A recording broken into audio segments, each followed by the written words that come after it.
1950년대 헝가리 축구 대표팀의 주장이었고 2003년 유럽 축구협회가 지난 50년간 가장 위대한 헝가리 선수로 선정한, 이름이 좀 어렵더라고요, 푸슈카시 페렌츠는 기자회견에서 이런 말을 했습니다. 내가 공을 차고 있지 않은 때는 축구에 관해 이야기하고 있는 때입니다. 내가 축구에 관해 이야기를 하고 있지 않은 때는 축구에 대해서 생각하고 있는 때입니다. 나는 축구 외에는 아무것도 한 일이 없고 생각해 본 일도 없습니다. 여기 또 한 명의 선수가 있습니다. 바로 마라토너인 이봉주 선수입니다. 이봉주 선수는 그 양발의 길이가 달라요. 그 짝발이라고 하잖아요. 짝발이었습니다. 양발의 길이가 다른 짝발이라서 뛰는 게 어려웠을 텐데 이렇게 말했습니다. 짝발로 달리는 게 고통스러울 때면 아픔이 사라질 때까지 달렸습니다. 참 대단합니다. 그렇습니다. 앞서 보신 축구 선수나 이봉주 선수나 미친 사람들입니다. 축구에 미친 사람, 마라톤에 미친 사람이었습니다. 여러분은 얼마나 열심히 살아왔고 또 열심히 살고 있습니까? 무엇에 미쳐봤습니까? 여러분의 지난 인생을 돌이켜볼 때 가장 미쳐봤던 일은 무엇입니까? 아니면 그냥 그럭저럭 어제 오늘 내일 무기력하게 살고 있지 않습니까? 신학자인 제임스 모펫은 그리스도인의 신앙을 이렇게 말했습니다. 신앙생활이란 미치는 생활이다.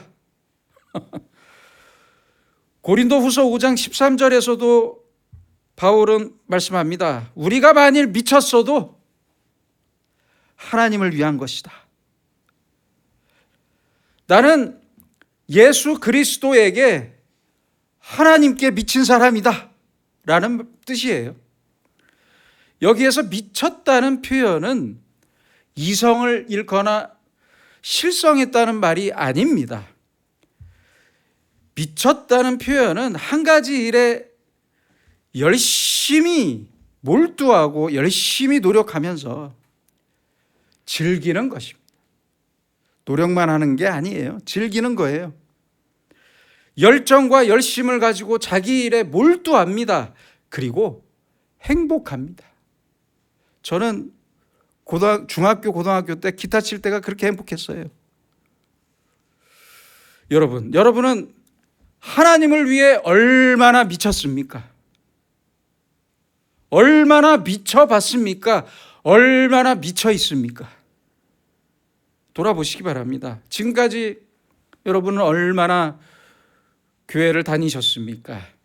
앞으로 얼마나 더 교회를 다녀야 예수에 미친 사람이라는 소리를 한 번쯤 들을 수 있는 겁니까? 이제는 주일에 놀 때도 많아요. 놀 것도 많고 갈 곳도 많아요. 하지만 다 뿌리치고 교회로 나옵니다. 그렇잖아요, 우리가. 안 믿는 사람들이 볼 때는 전혀 이해가 가지 않아요. 미친 일이에요. 그렇잖아요. 미친 거예요. 하지만 사람이란 미쳐야 행복합니다. 미치지 못해서 불행한 거예요. 그렇잖아요. 미치지 못해서 무능한 것입니다. 미쳐야 능력이 있는 거예요. 신앙생활은 단순한 환상이나 꿈이 아닙니다. 현실에서만 만족하지 않고 저 앞에 있는 종말적 미래를 바라보는 것이 신앙생활입니다. 그리고 구체적인 소망으로 살아갑니다. 그 미래를 바라보면서 다시 현재를 생각합니다. 하나님의 확실한 약속이 우리의 현재를 이끄십니다. 과거에 얽매이지도 않고 과거에 쫓기지도 않습니다. 현재에 머무르면서 만족하지도 않습니다. 언제나 이 모든 것을 떠나 멀리 봅니다. 그게 우리의 신앙생활이에요. 지나가는 세상에 아쉬움이 없습니다. 오히려 가까워지는 저 약속의 세계를 바라보면서 그 약속의 땅을 환영하며 살아갑니다. 바로 이것이 오늘을 사는 우리 그리스도인의 모습입니다. 오늘 본문의 말씀은 그런 의미에서 아주 중요한 답을 우리에게 주고 있습니다. 11절입니다. 부지런하여 게으르지 말고 열심을 품고 주를 섬기라. 새번역 성경의 말씀으로 다시 읽어드리겠습니다. 부지런히 일하며 성령으로 뜨거워진 마음을 가지고, 성령으로 뜨거워진 마음을 가지고 주님을 섬기십시오. 이것이 옳은 해석입니다. 우리가 보는 성경인 개역개정 성경에는 성령으로라는 단어를 해석하지 않았어요. 번역하지 않았는데 라틴어 성경부터 시작해서 모든 영어 성경과 새번역 성경, 우리말 성경, 카톨릭 성경은 모두 열심을 성령으로 뜨거워진 마음, 성령으로 타오르는 마음으로 번역했어요. 그리고 저도 동의합니다. 이에 동의합니다. 열심의 헬라어 단어는 제오인데요. 뜨겁게 끓다는 뜻이에요. 성령으로와 이 열심이 합쳐서 해석해야 되는데, 이 두 단어를 합쳐서 해석해야 되는데 그러질 못했어요. 개역개정판에서. 바로 이렇게 성령으로 뜨겁게 끓는 것이 열심입니다. 그러한 열정을 말하는 거예요. 그러나 열정의 반대는 무기력입니다. 무기력. 성령이 없는, 성령이 떠난 무기력한 신앙, 성령이 떠나서 열정이 완전히 식어버린 이러한 무기력한 신앙은 대단히 위험한 신앙입니다. 더구나 반복된 무기력으로 인해 학습되고 딱딱하게 굳어버린 무기력한 신앙은 더욱더 위험한 신앙이에요. 더 위험해요.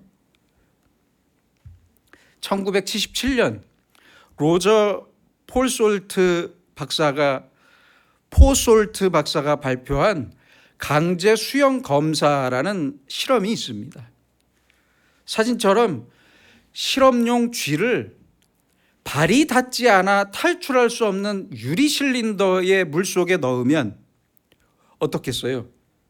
쥐들은 몸에 물이 닿는 걸 싫어해요. 그래서 쥐들은 처음에는 아주 필사적으로 벽을 타오르는데 약 15분의 시간이 지나면 탈출을 포기합니다. 포기하고 물에 둥둥 떠 있게 됩니다. 마치 우울증에 빠진 사람처럼 무기력해지는데요. 정신의학에서는 이것을 학습된 무기력이라고 말합니다. 의학 용어예요.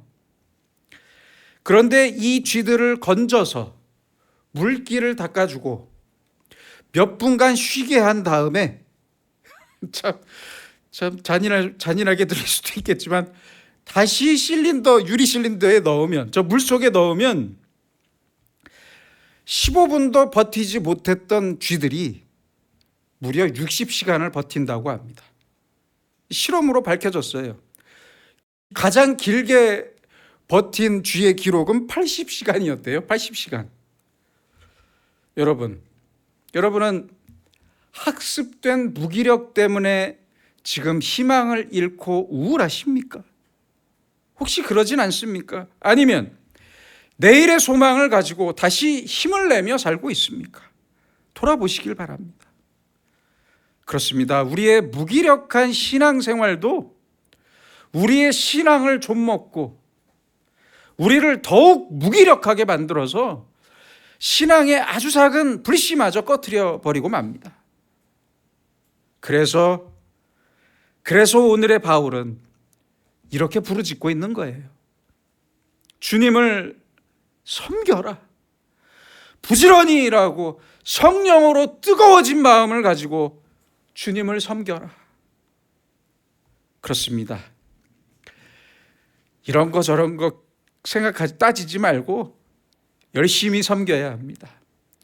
주님을 섬기고 교회를 섬기고 내 가족과 교회의 식구들과 내 이웃을 섬겨야 합니다. 마태복음 20장 28절에 보면 십자가를 지기 위해 예루살렘으로 올라가시는 길에서 예수님께서 말씀하십니다. 인자가 온 것은 섬김을 받으려 함이 아니다. 그게 아니라 도리어 섬기려 하고 자기 목숨을, 내 목숨을 많은 사람의 대속물로 주려 함이라. 주려 함이니라. 이렇게 말씀하셨어요. 섬기려 하고 주려 한다. 주려고 왔다. 섬기려고 왔고 주려고 왔다. 딱 두 가지의 말씀입니다. 얼마나 명쾌하십니까? 바로 이것이 우리가 세상에 있는 목적이에요. 우리도 세상에 있는 목적이 예수님과 똑같잖아요. 다를 게 뭐가 있습니까? 왜 무기력합니까? 왜 피곤합니까? 왜 지치고 허탈한 겁니까? 받으려고만 하기 때문이에요. 섬기려는 마음이 없기 때문이에요. 받으려는 사람은 그래서 주면서 말이 많습니다. 그렇죠. 주면서 말이 많아요. 말이. 주면서도 뭔가를 받고 싶은 마음으로 주기 때문에 그런데 포기하세요. 제발. 포기하세요. 이제 뭘 그렇게 받을 게 뭐가 있겠습니까? 깨끗한 마음으로 주기만 하세요. 그렇게 줄 때 우리가 자유할 수 있습니다. 예수님처럼 말입니다. 그렇게 줘야만, 섬겨야만 자유할 수 있는 거예요. 남자든 여자든 결혼하고 나서 이렇게 말하는 사람들이 있어요. 결혼하고 평생 아이 낳고 키우고 고생만 했다면서 도대체 나는 왜 무엇을 위해 살았는지 후회가 됩니다. 이렇게 푸념하는 사람들이 있는데요. 아니, 생각해 보세요. 결혼하면서 대체 무엇을 바란 겁니까? 저는 그게 더 궁금합니다. 주기로 시작한 것 아닙니까? 결혼이 그런 거잖아요. 아니, 결혼이 받으려고 시작하는 거예요?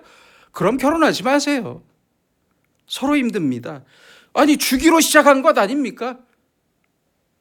전부 줘버리세요. 그냥. 나는 섬기려고 왔다. 주려고 왔다. 바로 이것이 예수님 인생의 존재와 예수님 인생의 목적과 존재의 이유였습니다. 우리도 그래야 하지 않겠습니까? 동시에 그래서 바로 이것이 우리가 사는 길입니다. 길. 바로 이것이 우리가 승리할 수 있는 길입니다. 줄 때는 주기만 합시다. 이거저거 따지지 마세요. 그저 섬기기만 합시다. 여기에 목적을 둡시다. 괜히 노예처럼 억지로 살지 말고 주고 섬기면서 행복한 사람으로 삽시다. 아이, 그게 낫잖아요. 섬긴다라는 말은 정말 중요한 말씀입니다. 섬김을 목적으로, 섬김을 행복으로, 섬김을 소망으로 여기는 마음, 그렇게 실천하는 삶의 자세가 사람을 지혜롭게 만들어줍니다. 자유와 승리의 삶을 이루는 생명력이 됩니다. 이 섬김의 목적과 끝은 바로 예수님입니다. 내가 아니에요. 그렇잖아요. 방법이 아니라 목적의 문제였습니다. 목적. 고린도후서 5장 15절입니다. 그가 모든 사람을 대신하여 죽으심은 살아있는 자들로 하여금 다시는 그들 자신을 위하여 살지 않고 오직 그들을 대신하여 죽었다가 다시 살아나신 이를, 예수님을 말하는 거죠. 다시 살아나신 이를 위하여 살게 하려 함이라. 예수님이 죽으신 이유는 이제 나 혼자만을 위해 살지 않고 예수 그리스도를 위해 살게 하려 함이라는 뜻입니다. 그동안 오랫동안 나를 위해 살아왔습니다. 그렇지만 이제는 예수님을 위해 살아야 합니다. 그리스도인의 자기 가치는 자기의 것이 아닙니다. 착각하지 마세요. 내 마음도 내 것이 아닙니다. 내려놓으세요. 그리스도인의 생활도 그리스도인의 물질도 내 것이 아닙니다. 내 것은 없습니다. 포기하세요. 이제 모든 것이 주님의 것입니다. 내 모든 것은 하나님의 것입니다. 이 출발점부터 하나님을 섬기는 일이 됩니다. 이제 모든 것이 주님의 것입니다. 주님만을 섬깁니다. 우리의 행복은 바로 여기에서부터 출발하는 거예요. 이제부터 무슨 일을 하든지 주님을 섬기는 것입니다. 아내를 사랑하면서 주님을 섬겨야 합니다. 남편을 위하는 것도 주님을 섬기는 마음으로 하는 것입니다. 자녀를 위해 일하는 것도 주님을 섬기는 마음으로, 교회를 위해 봉사하는 것도 오직 주님을 위해서, 목사를 위해서가 아니에요. 성도들을 위해서라기보다 먼저는 주님을 위해서, 그 순수한 목적과 뜨거운 가슴으로 늘 주님을 먼저 생각하며 열심히 주님을 섬겨야 합니다. 그것이 바로 우리 그리스도인의 생활입니다. 또한 열심을 품고 부지런히 지속적으로 정성을 다해서 일하며 감사한 마음으로 섬겨야 합니다.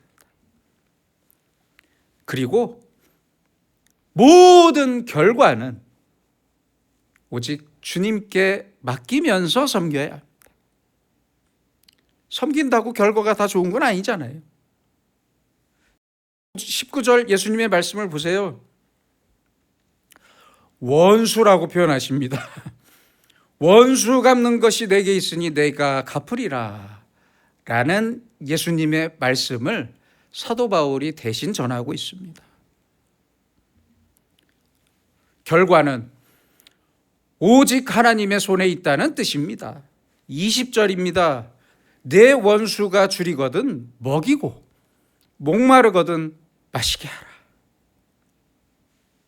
결과에 대해서 아무 생각하지 마시고 우리가 할 일만 뜨거운 마음으로 하면 됩니다.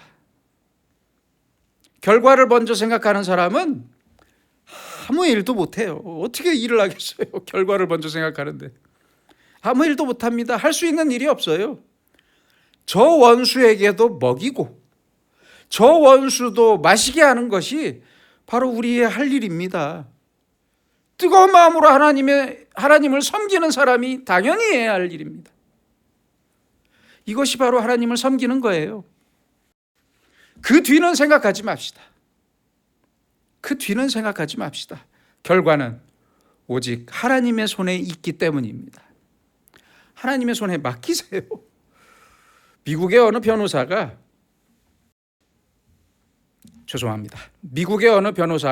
여행 중에 하루는 미주리주에 있는 세인트 루이스에 머물게 되었습니다. 그날은 마침 주일이어서 변호사는 예배를 드리려고 호텔을 나서서 어느 교회로 가야 할지 고민하던 중에 도로에 경찰이 있어요. 그래서 경찰에게 물어봤습니다. 경찰은 한 곳의 교회를 알려주었고 변호사는 그 교회에서 예배를 드렸어요. 예배를 드리고 참 감사한 마음으로, 은혜를 받은 마음으로 호텔로 돌아가는 길에 그 경찰이 아직도 있어서 또 만났습니다. 그래서 고마운 마음에 변호사는 그 경찰에게 물었어요. 당신이 알려준 교회로 가는 중에 보니까 다른 교회도 몇 개 있던데 왜 길 맨 끝에 있는 그 교회를 저에게 소개해 주셨나요? 라고 궁금해서 물었어요. 그랬더니 경찰이 이렇게 대답하더랍니다. 저는 그 교회를 잘 모르지만 여기서 교통 정리를 하다 보니까 그 교회에서 예배를 바치고 나오는 사람들의 얼굴이 제일 행복해 보였습니다. 그래서 소개해 드렸습니다. 그렇습니다. 예배를 바치고 돌아가는 성도들의 표정이 바로 그 교회의 성격과 그 수준을 말해주는 것입니다. 그렇잖아요? 우리의 수준은 지금 어떤 상태입니까? 실화입니다. 과일 가게를 하는 어떤 분이 있었어요. 이분은 평소 가게 인근에 가까운 교회에서, 우리 교회가 아니에요, 그냥 인근에 가까운 교회에서 교인들이 너무 자주 찾아와서 전도하는 게 너무 귀찮았대요. 왜냐하면 이분은 평소에 교회 나가서 예수를 믿어볼 마음이 있었지만 아주 유별나고 시끄러운 교인들이 너무 싫어서 안 나가고 있었거든요. 그런데 단골 중에 다른 사람들과는 달리 작거나 흠집이 있는 과일도 괜찮다면서 웃으면서 과일을 사가고, 어떤 때는 고생한다면서 바카스를 사와서 손에 쥐어주던 고마운 손님이 있었는데, 그분이 성경책을 들고 있는 모습을 보았던 거예요. 그래서 분명히 저분은 교회를 다니겠구나, 교인이겠구나라고 생각했대요. 그러던 어느 날 그 단골 손님과 함께 온 다른 손님에게 조용히 물었답니다. 손님도 저분과 같은 교회 다니세요? 그랬더니 그 손님이 빙그레 웃으면서 고개를 끄덕이자 과일 가게 사장님은 이거다 라고 생각하고 자기 발로 그 손님들의 교회가 어딘지를 물어서 자기 발로 갔답니다. 예배 드리러 갔대요.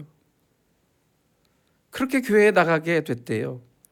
반대로 제가 알던 어떤 목사님의 사모님은 백화점에서는 한 푼도 못 깎으면서 노상에서 콩나물 파는 할머니에게 100원만 깎아달라고 소리치다가 결국 콩나물값 100원을 깎고 나서 그렇게 즐거워하더라고요.